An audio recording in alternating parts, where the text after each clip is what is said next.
Welcome. My name is Maggie Aziz, and I'm the program director here at Dining for Women. Today and every month hereafter, we are going to be holding a Google Hangout session to raise awareness about the different programs that Dining for Women supports. Today, we're really excited to have Caroline, who is the founder and executive director of Catalyst Foundation, join us. And Catalyst Foundation is actually our January featured program. They have the Holistic Community Development Program. So thank you so much for joining us today, Caroline.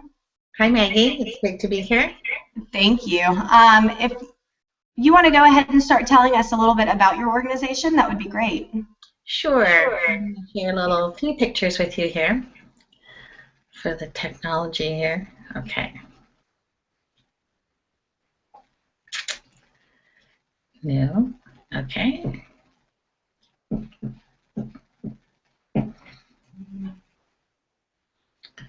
Okay.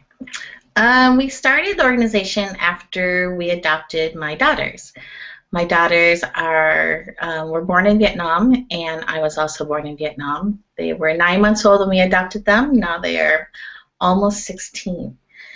And we really started because I couldn't adopt all of them in the orphanage. We started very small, not really knowing what we were doing until we decided that we were going to help communities. And so what we are now doing is we're helping a community in Vietnam that is an ethnic minority group. There are 54 minority groups in Vietnam, and the Ragalai are one of the very smallest. There's only 70,000 of them in the country. So we're in the south central part of Vietnam. Our community is 165 girls, 176 women. It's 100 families, and it's almost 400 people living well below the poverty level. So that's about 20, maybe 20 cents a day is what they're surviving on. 90% of our families don't have safe home or bathroom facilities. 98% of our community have never had consistent access to clean water. And so when you put it into perspective, we've never dealt with a no water situation. When we looked into the facts of what we were dealing with, we didn't realize how big a problem it was. When you look at how many people in the world don't have it, how many people in Southeast Asia don't have it, and 27 million in Vietnam. So when we look at our community, and 78% have no access at all, they're taking about a 3-hour walk just to have water, and only enough that they can carry for drinking, cooking, or bathing. So that's a big problem that we're trying to deal with now. Also in our community, only 4% of the women have ever gone to school, and none have ever, those that have gone to school have never progressed beyond 5th grade. And so they don't see the value of an education yet. And then, of course, you know, they're barely surviving. They're earning less than $1 a week, and what they're doing for their main income is picking up and drying and then selling dung from water buffalo. And the water buffalo don't even belong to them. And because they are women and children, we are very concerned with the lack of access to medical care. They've never had prenatal care. They've never gone to a public hospital. If they're sick, they're going to die. So we're very concerned about that. So what we provide and what we've come up with at Catalyst Foundation is a holistic solution. You see a huge circle that involves everyone, but it really starts with the child. It centers around the child, the family, and then we incorporate all that into our community. So let me see if I can unshare myself. That'll work. There. So that's what we're doing right now. That's amazing. The numbers that you just gave are staggering. So with the Holistic Community Development Program, what specific issues is that program designed to address out of all of those struggles that the community has to face each day? Well, the main problem that we're facing, or the main underlying problem, is that we are trying to prevent human trafficking. About 6 years ago, we knew that there was a human trafficking problem in the country, even though the government wasn't acknowledging it. And women and girls were being taken away from their homes and moved out of the country as well as different provinces.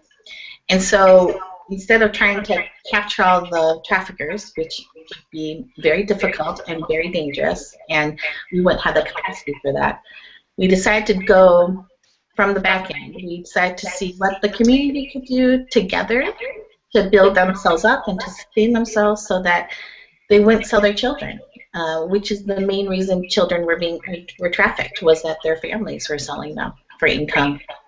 So that's what the program addresses, is how can we do all these different things, and we have a four-prong approach to alleviate the lure of the traffickers.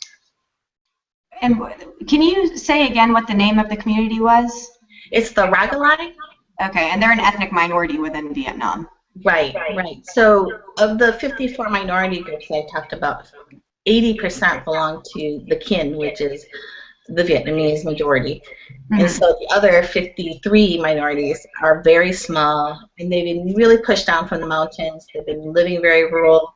They have never had access to public education, health, anything. So most of them have even kept their own dialect, and they're very discriminated upon. Okay, well that makes sense as to then why they would be so disproportionately affected in regards to human trafficking, especially considering they're so small of a population in rural areas. So then how does your program meet the needs of this community? Well, the foundation of our foundation is education. We know that we have to educate first the child, because they're the easiest to educate, really. If we can teach a child basic literacy, if they're taken or if they're lost, they can look at road sign and tell us where they are. They can find their way home. And those that have been trafficked have not had that skill.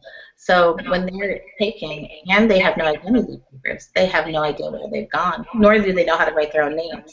So education for sure. So we start with the child, but then what we do is we do adult literacy education. The women also have to see the power of reading, or else they won't let their children go to school.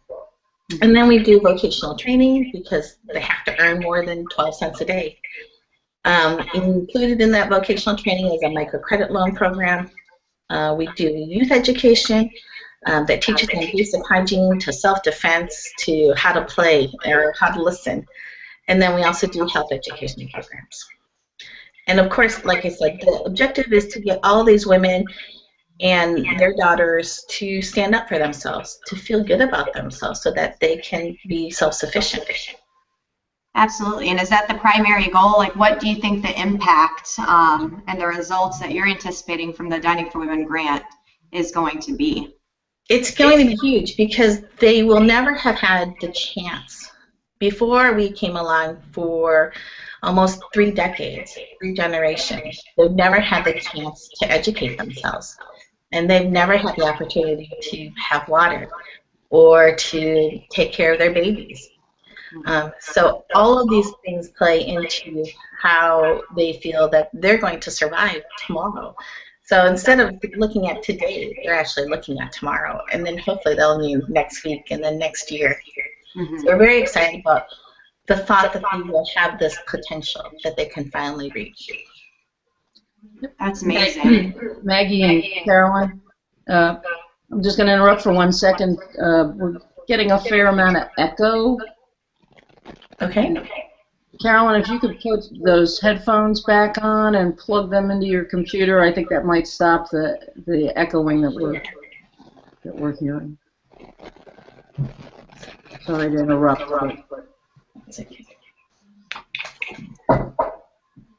Let's take me a second here. See how that goes. All right, I'm sorry, Matt. You let me know when are you back up, Caroline? Can you hear me?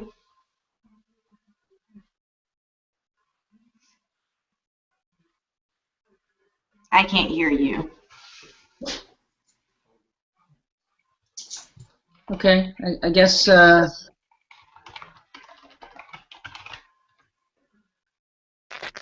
you hear me now? I can. Perfect. How's the echo? Better? I didn't hear an echo to begin with, so I don't know what she's talking about. Oh, okay. Is that better, Laura? Keep going. Okay. Okay. Well, we were just talking about what the impact is going to be, and you mentioned obviously this is a holistic approach that Catalyst Foundation is taking, and you mentioned kind of like a four-pronged approach to reducing their vulnerability and helping them become more self-sufficient. So, how do you think? Well, how will DFW funds specifically be used? Is it going to be kind of like used across those four different categories, or specific just one? It's going to be mostly community education, but that community education includes sending the girls to school, which is our Project Backpack series. Then we'll start the vocational training program, which will include animal husbandry, vegetable farming, bamboo handicrafts, even bicycle repair. And then the community education piece, where every person in the community must go to class. So every woman will show up every week and learn about food and nutrition, like I said, basic hygiene. So we'll start really small and then build on whatever they learned from last week. And every week those classes is what the grant's giving us the opportunity to do, is bring in people and resources so that they can be educated. And then it'll also pay for our social workers. It'll pay for the stipend for the doctor that will be staffing at the clinic, as well as the core group members. And the core group members is really the most unique part of Catalyst, I believe. And that is, we employ those that actually live in the community to be a part of our staff. So we taught them how to run an election.